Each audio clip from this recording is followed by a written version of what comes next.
Random House Audiobooks presents Corelli's Mandolin by Louis de Bernieres, read for you by Stephen Lang. Corelli's Mandolin. The Soldier. Down some cold field in a world unspoken, the young men are walking together, slim and tall. And though they laugh to one another, silence is not broken. There is no sound, however clear they call. They are speaking together of what they loved in vain here, but the air is too thin to carry the thing they say. They were young and golden, but they came on pain here, and their youth is age now. Their gold is gray. Yet their hearts are not changed, and they cry to one another, "What have they done with the lives we laid aside? Are they young with our youth, gold with our gold, my brother? Do they smile in the face of death because we died?" Down some cold field in a world uncharted, the young seek each other with questioning eyes. They question each other, the young, the golden-hearted, of the world that they were robbed of in their quiet paradise. Humbert Wolff.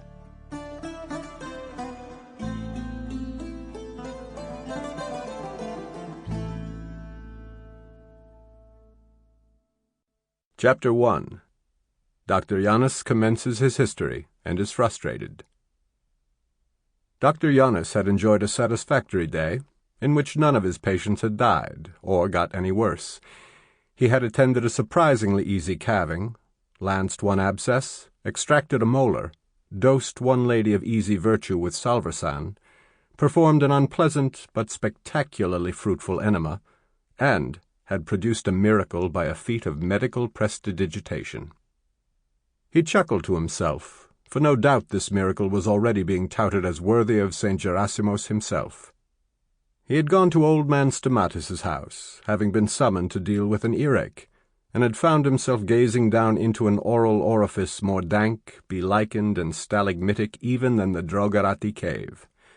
He had set about cleaning the lichen away with the aid of a little cotton soaked in alcohol and wrapped about the end of a long matchstick.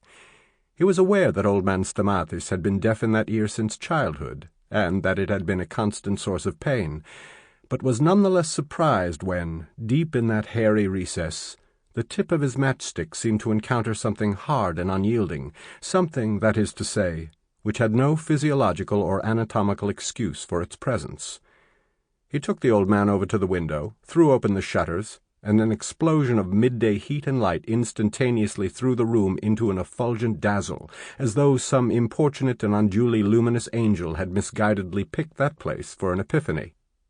Old Stamatis's wife tutted. It was simply bad housekeeping to allow that much light into the house at such an hour. She was sure that it stirred up the dust. She could clearly see the motes rising up from the surfaces. Dr. Janus tilted the old man's head and peered into the ear. With his long matchstick, he pressed aside the undergrowth of stiff gray hairs embellished with flakes of exfoliated scurf. There was something spherical within. He scraped its surface to remove the hard brown cankerous coating of wax, and beheld a pea. It was undoubtedly a pea. It was light green, its surface was slightly wrinkled, and there could not be any doubt in the matter. "Have you ever stuck anything down your ear?" he demanded. "Only my finger," replied Stamatis. "And how long have you been deaf in this ear?" "Since as long as I can remember." Dr. Janus found an absurd picture rising up before his imagination. It was Stamatis as a toddler, with the same gnarled face, the same stoop, the same over-measure of oral hair, reaching up to the kitchen table and taking a dried pea from a wooden bowl. He stuck it into his mouth, found it too hard to bite, and crammed it into his ear. The doctor chuckled. "You must have been a very annoying little boy." "He was a devil." "Be quiet, woman. You didn't even know me in those days." "I have your mother's word, God rest her soul," replied the old woman, pursing her lips and folding her arms, "and I have the word of your sisters." Dr. Janus considered the problem. It was undoubtedly an obdurate and recalcitrant pea, and it was too tightly packed to lever it out. "Do you have a fishhook, about the right size for a mullet, with a long shank? And do you have a light hammer?" The couple looked at each other with the single thought that their doctor must have lost his mind. "What does this have to do with my earache?" asked Stamatis suspiciously.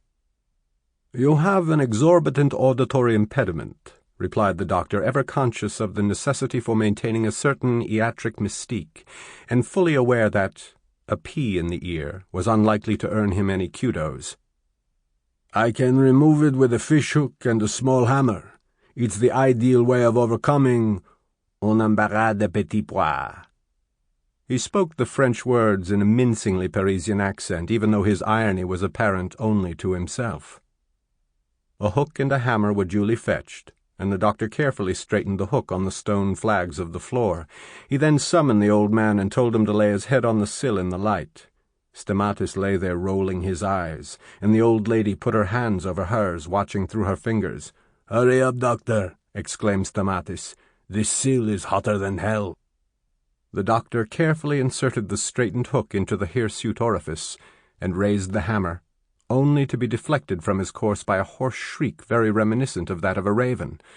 Perplexed and horrified, the old wife was wringing her hands and keening, "Oh, oh, oh, you are going to drive a fishhook into his brain. Christ have mercy, all the saints and Mary protect us." This interjection gave the doctor pause. He reflected that if the pea was very hard, there was a good chance that the barb would not penetrate, but would drive the pea deeper into its recess. The drum might even be broken. He straightened up and twirled his white moustache reflectively with one forefinger. "Change of plan," he announced. "I have decided upon further thought that it would be better to fill his ear up with water and mollify the supererogatory occlusion. Kyria, you must keep this ear filled with warm water until I return this evening. Do not allow the patient to move. Keep him lying on his side with his ear full. Is that understood?" Dr. Janus returned at 6 o'clock, and hooked the softened pea successfully without the aid of a hammer, small or otherwise. He worked it out deftly enough, and presented it to the couple for their inspection. Encrusted with thick dark wax, rank and malodorous, it was recognizable to neither of them as anything leguminous. "It's very papilionaceous, is it not?" inquired the doctor. The old woman nodded, with every semblance of having understood, which she had not, but with an expression of wonder alight in her eyes.